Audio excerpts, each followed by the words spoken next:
छत्रपति शिवाजी महाराज और समाज सुधारक महात्मा ज्योतिबा फूले की जन्मस्थली महाराष्ट्र की पुण्य नगरी पुणे से एक अभिभावक श्री चंद्रेश जैन जी इस कार्यक्रम से ऑनलाइन जुड़ रहे हैं और प्रधानमंत्री जी आपसे प्रश्न पूछना चाहते हैं। चंद्रेश जी, कृपया अपना प्रश्न पूछिए। माननीय प्रधानमंत्री जी, आपको मेरा सादर प्रणाम। मेरा नाम चंद्रेश जैन है, मैं एक अभिभावक हूँ। मेरा आपसे एक प्रश्न है, क्या आपको नहीं लगता है आजकल के बच्चों ने अपने दिमाग का इस्तेमाल करना बंद कर दिया है? वे तकनीक पे अधिक निर्भर रहने लगे हैं क्योंकि सब कुछ उंगलियों पे उपलब्ध है। कोई इस युवा पीढ़ी को कैसे जागरूक कर सकता है कि वे प्रौद्योगिकी के स्वामी बनने चाहिए, उसका गुलाम नहीं? कृपया मार्गदर्शन कीजिए। धन्यवाद। थैंक यू चंद्रेश जी। आदिवासी जनजाति के लोक नायक स्वतंत्रता सेनानी बिरसा मुंडा की जन्मभूमि झारखंड के रामगढ़ जिले से एक अभिभावक श्रीमती पूजा श्रीवास्तव जी ऑनलाइन माध्यम से इस कार्यक्रम से जुड़ी हुई है और प्रधानमंत्री जी आपसे प्रश्न पूछकर अपनी शंका का समाधान चाहती है। Pooja, please ask your question. Namaskar, Honorable Prime Minister Sir. My name is Kumari Pooja Srivastav. I am a parent of Priyanshi Srivastav studying in Sri Guru Nanak Public School, Ramgarh, Jharkhand. Sir, I want to ask that how I can manage my daughter's studies with using social media platform like Instagram, Snapchat, Twitter. Please guide me on this. Thank you, sir. Thank you ma'am. Himachal Pradesh Shivalik पहाड़ियों की तलहटी में स्थित हमीरपुर जिले के TRDAV school Kangu के एक छात्र अभिनव राणा ऑनलाइन माध्यम से जुड़ रहे हैं और प्रधानमंत्री जी आपसे एक प्रश्न पूछना चाहते हैं। अभिनव, कृपया अपना प्रश्न पूछिए। Honorable Prime Minister Sir, Namaskar. My name is Abhinav Rana. I am a student of TRDAV Public Senior Secondary School, Kangu District, Hamirpur, Himachal Pradesh. Sir, my question is, how can we educate and encourage students to manage exam stress effectively while also harnessing the benefits of mobile technology as a tool for learning rather than letting it become a distraction during crucial study periods? Thank you, sir. Thank you अभिनव।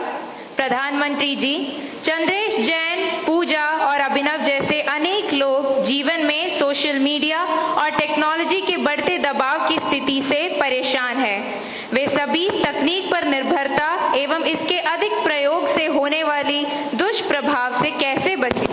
कृपया इस विषय में उचित परामर्श प्रदान कीजिए।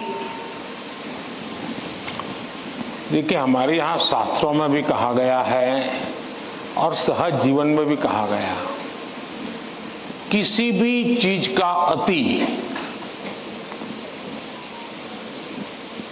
किसी का भला नहीं करता है। हर चीज उसका एक मानदंड होना चाहिए, उसके आधार पर होता है। अगर मान लीजिए मां ने बहुत बढ़िया खाना बनाया है, न्यूट्रिशन की दृष्टि से रिच है, टेस्ट आपकी पसंद का है, समय भी खाने का है, लेकिन बस खा रहे हैं, मां परोसती जा रही है। क्या ये संभव है? क्या संभव है? क्या कभी कभी तो आप मां को कहो, नहीं मां बस बहुत हो गया, अब नहीं खा सकता हूं। करते हो कि नहीं करते हो? अपनी प्रिय खाना था, हर प्रकार से न्यूट्रिशन वैल्यू वाला था, वो समय भी ऐसा था, खाने का वक्त था, फिर भी एक स्टेज आ जाता है जब वो खाना आपके लिए तकलीफ कर सकता है, वॉमिटिंग करवाएगा, हेल्थ खराब कर देगा। आपका कितना ही प्रिय खाना आपको रुकना पड़ेगा। रुकना पड़ता कि नहीं रुकना पड़ता? वैसे ही मोबाइल के ऊपर कितना ही प्रिय चीजें, कितनी ही चीजें आती हो, लेकिन कुछ तो समय तय करना पड़ेगा। अगर आप, मैंने देखा है आजकल बहुत से लोगों को जब भी देखो लगे पड़े हैं। आपने देखा होगा, मेरे हाथ में कभी बहुत रेयर केस में कभी मोबाइल फोन मेरे हाथ में होता है, क्योंकि मुझे मालूम है कि मेरे समय का मुझे सर्वाधिक उपयोग क्या करना है। जबकि मैं ये भी मानता हूं कि इंफॉर्मेशन के लिए मेरे लिए एक बहुत आवश्यक साधन भी है, लेकिन उसका कैसे उपयोग करना, कितना करना, इसका मुझे विवेक होना चाहिए।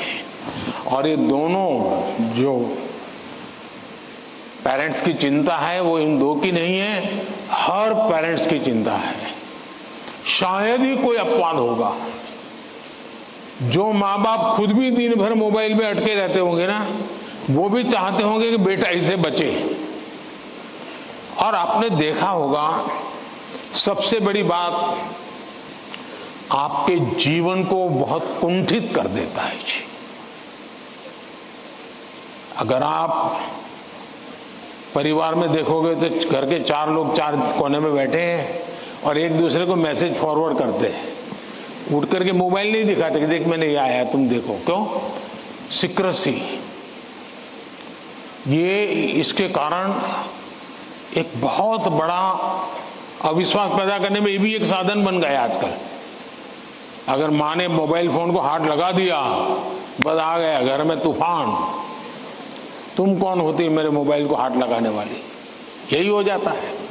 मैं समझता हूं कि परिवार में कुछ नियम होने, जैसे खाना खाते समय डाइनिंग टेबल पर कोई इलेक्ट्रॉनिक गैजेट नहीं होगा, मतलब नहीं होगा।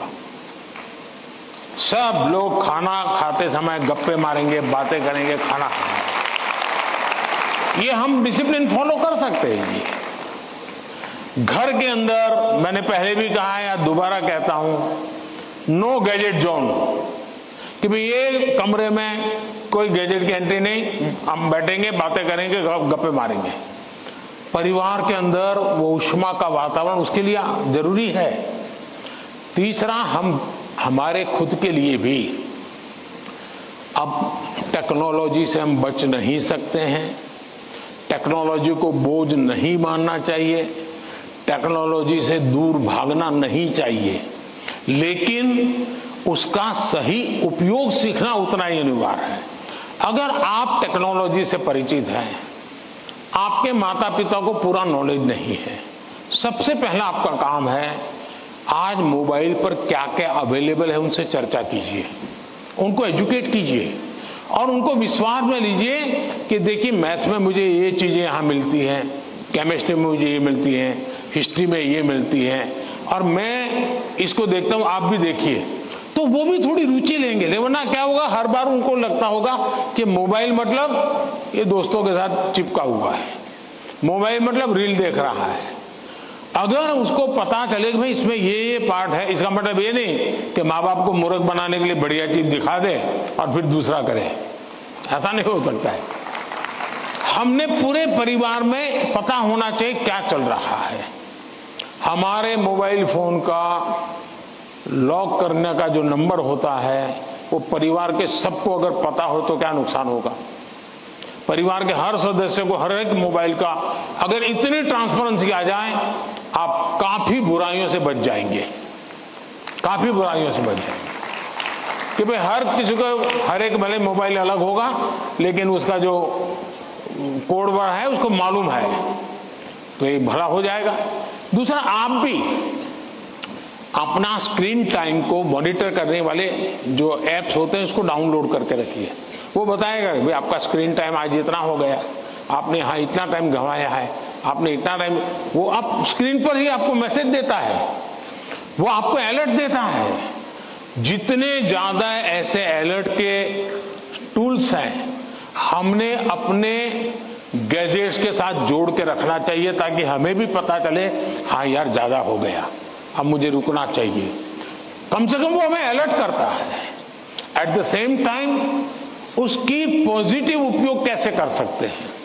अगर मान लीजिए मैं कुछ लिख रहा हूं, लेकिन मुझे एक अच्छा शब्द मिल नहीं रहा है, तो मैं डिक्शनरी की मुझे जरूरत है, मैं डिजिटल व्यवस्था का उपयोग करके उसका लाभ ले सकता हूं।